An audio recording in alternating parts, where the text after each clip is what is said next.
जय भीम. तर ही कमेंट बघा, याच्यामध्ये मला तो बोलतोय की काय फालतूगिरी लावली आणि हिला मी खूप चांगली समजत होतो. सगळ्यात पहिली गोष्ट तर मला तुझ्याकडून मला सर्टिफिकेट नाही हवंय मी चांगली आहे का वाईट आहे. कळलं? तुझी राय ना टिपण्या तुझ्या जवळच ठेव. समजलं? 4 वेळा व्हिडिओ बनवलाय मी की मी लुक करणार आहे. तुम्ही गेले आता उडत. मला नाही फरक पडत. काही लोकांच्या डोक्यात घुसते आणि काही लोकांच्या डोक्यामध्ये घुसत नाहीये. मूर्ख आहात का रे? एवढं बोलूनही कळत नाही तुमच्या लोकांना. थोबाड उचलून कसलेही कमेंट करता मला कळत नाहीये. काय बोलले मी? लूक केलाय, गैरसमज करून घेऊ नका. एकदा नाही, दोनदा नाही, 4दा बोललीये मी.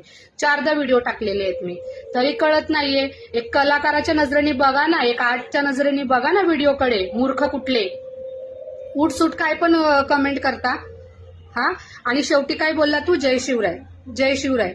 छत्रपती शिवाजी महाराज यांचं दैवत आई तुळजाभवानी, हा, ते त्यांची आराधना पूजा खूप काही करतात. हा, मग तू त्यांना पण ह्याच शब्दाने बोलशील का? हा, मूर्ख कुठला. कळत नाही काय नाही. बघू वाटले बघ व्हिडिओ, नाही तर स्किप कर, नाही तर ब्लॉक करून टाक. मला अशा फॉलोअरची मला अजिबात गरज नाहीये.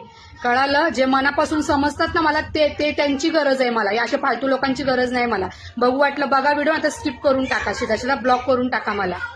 आणि तुमच्या टिप्पण्या, तुमच्या राय ना तुमच्या जवळच ठेवा. तुमच्या टिप्पण्यांची गरज नाहीये मला. कळालं का? जय भीम.